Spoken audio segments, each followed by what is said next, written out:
Here's an interesting exercise. About a month ago, I loaded up the family and we drove around the Black Hills of South Dakota, which is a very interesting, touristy place with lots of quirky things to see, all of which are likely to stand out to kids in different ways because they're so unusual. So we had fun, and then I waited a couple of weeks and I sat each of my 3 kids down right here and asked them, independent from one another, to recount the events of the day. Here's what I got. We went to Candyland, and then we were driving around in totally mist, pretty much. And we went to see the hole in the rock, which it was just like a hole, basically. Crazy Horse was covered in mist. When we got to Crazy Horse, I couldn't see anything because of how foggy it was. We went to now I can't remember the name. Flintstones village, and it was in ruins, and so that was pretty cool to get to see that, even though it was in ruins. And we went to Candyland. That day we went to the Crazy Horse. We also went to the recreation of the Fruity Pebbles land in Custer. We got to go to a Candyland store. We got to go through these super cool tunnels in the canyon. And we kind of saw the Mount Rushmore. We went to Keystone and had dinner. Okay, this is fascinating to me because these stories give us some insight as to what happens when you start to line up multiple accounts of the same event, and especially when the same events have some kind of quirky outlier details to them. Now, you might have noticed there were contradictions in the stories. The timelines didn't add up. The location names were a little bit different from story to story. Some stories had an additional detail. Some were missing details that the other 2 had. But I can tell you this, every single thing that all of them said was true. So how does that work? Well, if you were there, it's pretty easy to piece it together. My son organized his itinerary of the day, not chronologically, but based on what he liked the most. So the first thing he talked about was Candyland. It's a giant warehouse where you buy vintage candy. That would stand out to a 9-year-old boy. The second thing they wanted to talk about was the highway where you drive through all of these weird geologic features and holes in rocks. He was enchanted, and then on down the line with the other stuff, with me having to prompt him to even remember the Crazy Horse sculpture, which was the whole point of the day, to go and see this amazing carving of this Native American leader in the side of a mountain that isn't even finished yet, but we got there and it was covered in fog. So he didn't care about that, and I had to beg him to even tell me. My younger daughter, the beautiful girl with the freckles and the TMBH shirt on, was down to business. She was like, well, what are we doing here, Dad? Is this some kind of quiz? Yeah, obviously I remember what happened. Boom, boom, boom, boom. She wasn't messing around. She nailed the details, she nailed the names, and she got in and she got out. And I think what she wanted to accomplish with her story was to impress upon me how much she was able to remember things as though it was a quiz.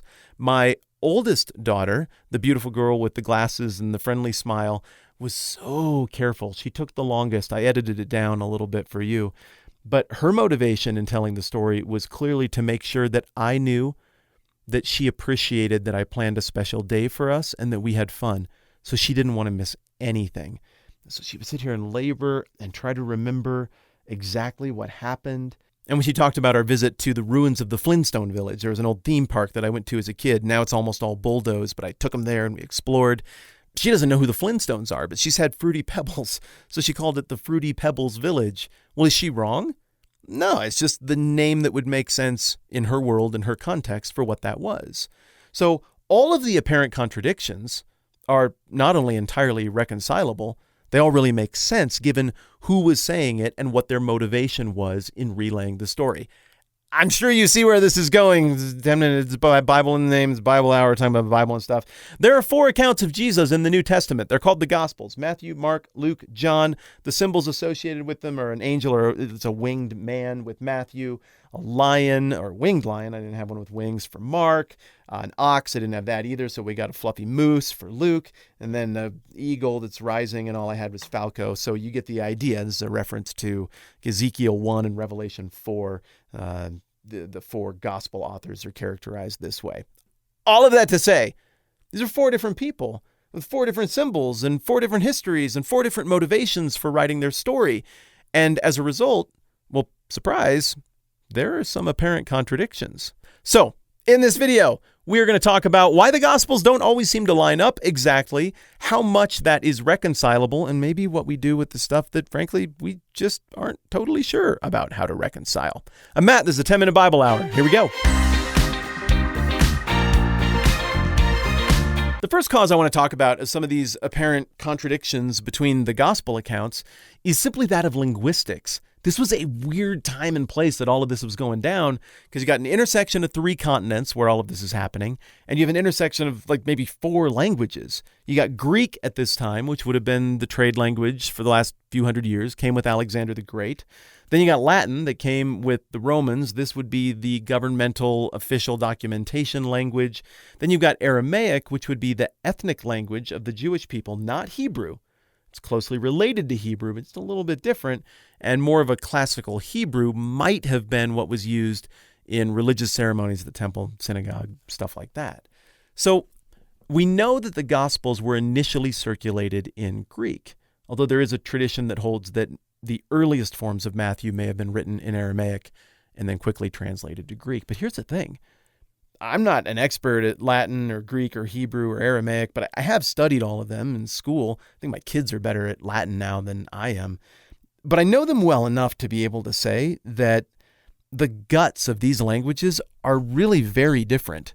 And because of that, translation between them is kind of a tricky exercise. I mean, it has been said that all translation is interpretation, because very little translation is just a neatly analogous one-for-one decoder ring kind of situation. So it's no surprise that the witnesses who were the authors and the witnesses they consulted encountered the stories that are described here in multiple languages, maybe jumping between languages, and consolidating that into Greek is going to have different flourishes from one author, one consolidator, to the next. That's all very general. Let's talk about a specific example where this manifests. I think a good one is the question of what the sign that was attached to Jesus' cross actually said. Pilate jotted down something, he stuck it on there. It's something about like the King of the Jews, right? But all 4 accounts disagree. Matthew 27, Mark 15, Luke 23, and John 19, that we'll look at in a second, have it a little different. I pulled it up on the phone so I could get this quickly. All right, Mark, this has got to be Mark, says the King of the Jews. Luke has it as this is the King of the Jews. Matthew has it as this is Jesus, the King of the Jews. And John has it as Jesus of Nazareth, the King of the Jews. What gives? Why can't you just nail it? It's a simple sign. It's like one clause. But we kind of learn about why in verse 20 of chapter 19 of John. Many of the Jews read this sign, for the place where Jesus was crucified was near the city, and the sign was written in Aramaic, Latin, and Greek. Well, there it is. These don't neatly translate, and if Pilate wrote all 3 of these, he would have been good at Latin, okay at Greek, and probably garbage at Aramaic, still better than me. So it would make sense that each of these gospel authors would latch on to the version of the sign that his audience more would have resonated with and maybe heard about and highlighted that in his particular gospel. Is this a real conflict? No, this is one that would rank way down at like the 1 or 2 level on the scale because it's easily explained in the text itself. Still, you got to acknowledge that because of the linguistic complication of the era, we must expect that there's going to be some surface level apparent contradiction between the accounts. A second, and I think really, frankly, very obvious reason that there's apparent conflict between certain accounts in the Gospels is just historical context. I mean, think about what an absolute expert you are at right now. You know every little wrinkle, every little detail. You see a pair of jeans that looks like that's what somebody wore 10 years ago. You can tell the difference just in the cut of a blue jean between 10 years ago and what's cool right this second. You know stuff about time and dates and how we account for things that are all just second nature. And when you talk with people, they know exactly what you mean. No confusion whatsoever. But every year that you go back into history, we become less experts until eventually we're not really experts at all.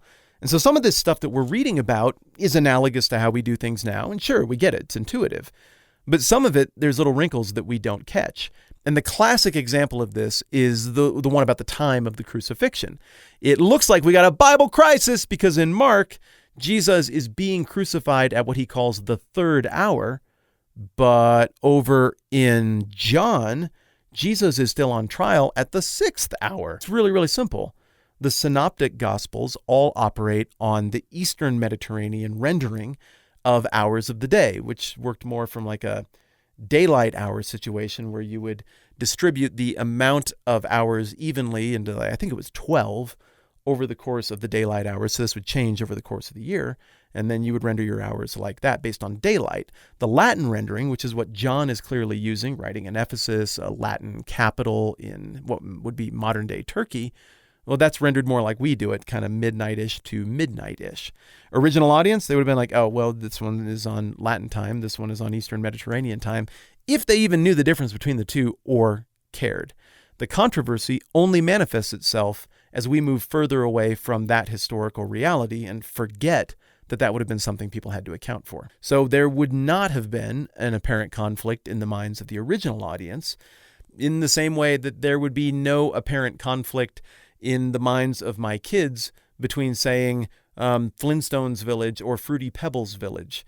Both of those would be an accurate rendering that would be historically appropriate because that cereal exists and because that cartoon exists for describing something very similar. And if you know that historical context, it all checks out. And if you know this historical context, it all checks out. That isn't to say that some of these aren't trickier, but some of these are more easily dismissed when they fit into these categories.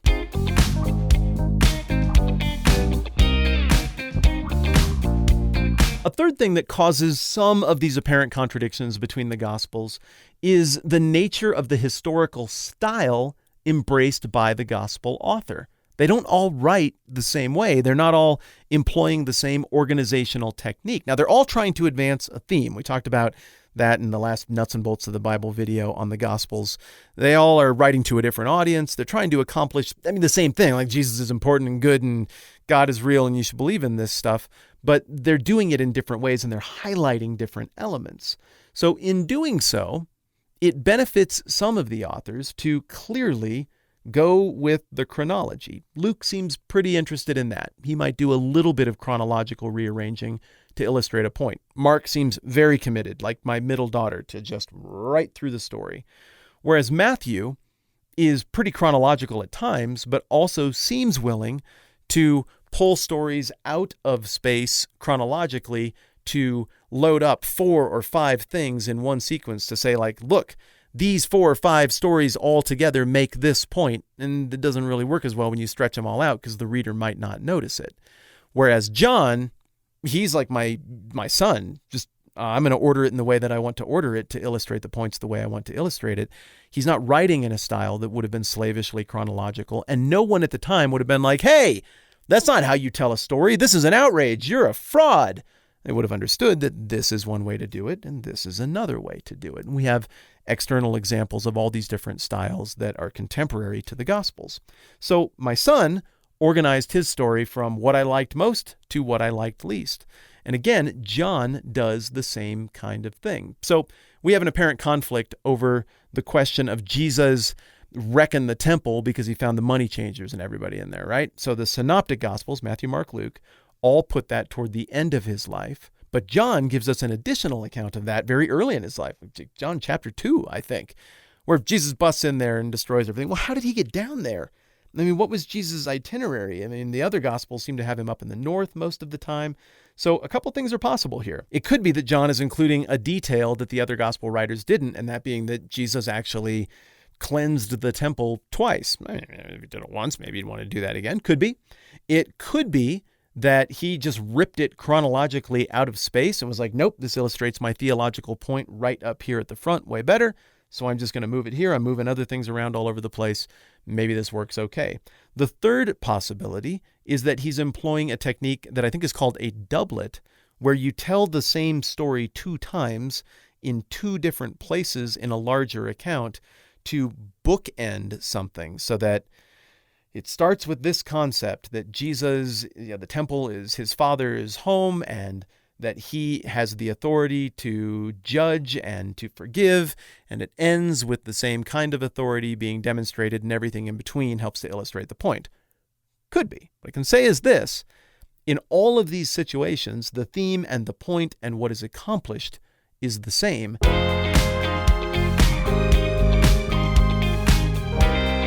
fourth type of contradiction that we see between the gospel authors is really easily explained as simply giving a partial account instead of a full account. The thieves on the cross. We have the account saying they both mocked Jesus on the cross, but we also have the account saying that one of them was repentant, and Jesus famously says, well, I'll see you today in paradise. Well, which one was it? It looks like what happened there is they both mocked Jesus. Jesus responded. One stayed angry, the other softened, and in comparing the two accounts, we get an actually entirely compatible description of the unfolding of events. It's like this. If I said the two following statements, they're both true.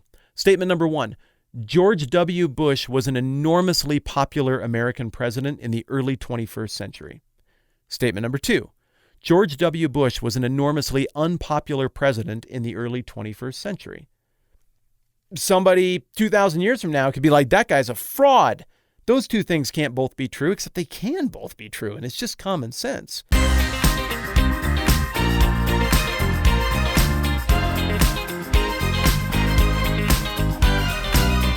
My final category for thinking about these apparent contradictions within the Gospels is that sometimes it's just baffling and very, very hard. Kind of like when you're watching a video and somebody's in one location and it's lit a certain way, and then suddenly they're in another location and it's lit far more dramatically. And the reason for that is definitely not because that person did a whole bunch of stuff in his office and then screwed a few things up with the camera and had to take it with them on Thanksgiving vacation to finish. There are a couple of things that I've encountered in my Bible travels that do make me scratch my head. And when it comes to the Gospels, there's one that really stands out for me that I can't easily resolve with those other categories we've talked about so far. And that happens at the end of Matthew chapter 2. And I just broke this down in way more detail on the 10-Minute Bible Hour podcast. So if you want a more in-depth treatment, it's like episode 33, probably 34, somewhere in there. You can get that wherever you get podcasts. But this particular passage comes at the end of Matthew's birth and infancy narrative of Jesus. And what Matthew's clearly trying to do here is to connect Jesus with all of the predictions and the incomplete story arcs of the Old Testament to say, look, like Jesus is a Messiah, he's the real deal. And so he uses all this language like, and so was fulfilled what was written by this prophet or that prophet, and then he quotes it, and then you go and look that up in the Old Testament, and you're like, yep, there's the thing, I feel great about that. Until we get to the very end of the infancy narrative at the end of chapter 2, and he puts this doozy in front of us. So was fulfilled what was said through the prophets, he will be called a Nazarene. Last verse of chapter 2. Well, here's the problem. There's no prophet that says that. There's no Bible verse that says that. And all the other Bible verses that Matthew is quoting, they're in there. I have this one gospel conflict that I'm not quite sure what to do with yet. Now here's what some smart people have done with it. Some people say that it's a play on words and that Nazarene kind of sounds like the Hebrew word for like root or shoot, and that's a reference to something said in the prophet Isaiah about the lineage of David that looks dead but it's not really dead, and Jesus is the fulfillment of that. I mean, theologically, that solution is perfectly in keeping with everything that Matthew and the New Testament are doing. The problem is, like, I don't know, like let's say you're a Christian. If you've noticed something that kind of clanged in somebody else's religious document and they were like, oh, it's just that, and they offered you a solution like that, would you take it? I wouldn't. I'd scratch my head over that and say, I don't know, I'm not really sold. And the pun theory, it just isn't that convincing to me for reasons I don't have time to completely break down here. Another theory is that Nazareth was the epitome of the dump, just an awful town. And many of these prophecies about the Messiah have him being humble, born in a low state. And so Nazareth summarizes all of that and thus is the completion of this kind of downer tone of what the Messiah would be born into. I mean, it could be, both of those could be what he meant. It's just, I don't see any other evidence to suggest that the original audience would have caught that. Some people would say, well, maybe Matthew's referencing some other prophecy that's been lost to history.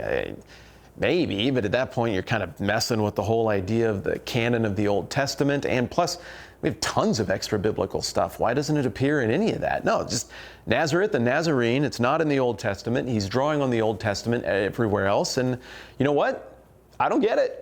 I don't know what Matthew is driving at there, but I feel like I know what Matthew is driving at in literally every other verse of his entire 28-chapter document. So what do I do with that? And that kind of gets me into my closing point here. I suppose Option number one is to say, well, everything you said checks out to me and makes really perfect sense, passes the smell test, lines up with history, but there's this one thing where I don't really understand what you're saying, so you're a dirty liar. But I don't do that with humans. I don't do that in any other aspect of life. If I run into somebody who I find to be really reliable and trustworthy and they nail everything all the time and they say one thing where I'm like, wait, what? And then I don't have a chance to ask a follow-up question, I don't just write the rest of my entire relationship with them off as a lie. I give them the benefit of the doubt. And so if I'm to be honest with you, and I hope I'm always honest with you, and I hope I'm being honest with myself, then I just have to admit this is a place where I'm giving the text the benefit of the doubt. Maybe I'll get that worked out in my brain someday. Maybe I won't, but the rest of this document has earned it. And also, nothing that Matthew says there in that last verse is in conflict theologically with anything else. In fact, it's in harmony with everything else. And that's kind of the deal with all of these apparent gospel conflicts. Again, I think those categories that we were just looking at really, comically easily resolve what might seem to be apparent tensions on the surface. But even if those tensions couldn't be resolved, the Gospels are still in lockstep in terms of the theological thrust. So there's that. But the one other factor that I think we have to weigh in here is, especially when we look at the Gospel of Matthew, which is a very Jewish gospel, we're reminded that we're not reading someone who is writing in the 21st century. This is not a modern-minded document. It's not written by a modern-minded man. It's not written to a modern-minded audience. This is a very different brain that we're working with here. And there is just some intellectual category translation that has to happen when we go and read this to span the gap between us and them. Further, it's not a Greek-minded Western American cultural brain here that's in view either. This is Jewish thought. And I made a face there like that's somehow bad. No, it's not bad. It's just very, very different.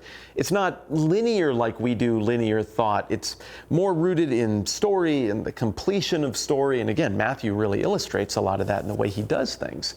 So there's going to be apparent frictions when we read this because of time, because of distance, because of cultural distance. And I talked about that a lot in my last Nuts and Bolts video. All of that to say, I'm not unaware that there are frictions amongst the Gospels, inside the Gospels, and I'd like to think that I continue to think about these things very honestly. I don't want to do a lie to myself version of faith, not on something this important. I certainly don't want to do that if I'm going to talk about it to other people. Lying gets you to a place where you create a faith time bomb, a life existential time bomb. We don't want to play that game. So I'm trying to tell myself the truth. I'm trying to look at this truthfully, and that means at times I'm going to have to live with tensions. Not very often.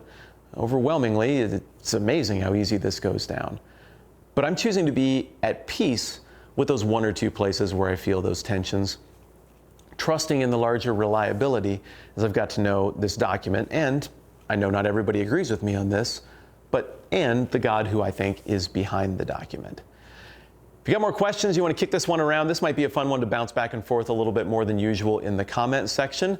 I appreciate the way you handle things down there, and I think it's really fascinating to go right at the hard stuff. So thanks for being people who are up for that and who I can feel confident doing that with. All right, I've talked about a ton of stuff right here. Again, I threw you to the podcast where I talk more about that Matthew passage. As always, I want to say thanks to the patrons who support this channel. You are the reason I can do stuff like this. You are the reason I can take risks in talking about hard topics instead of trying to say things that are easy and safe and will please the most. I like that we get to lean into the difficult stuff together. All right, can't wait to do more of this. I'm Matt. This is the 10-Minute Bible Hour. Let's do it again soon.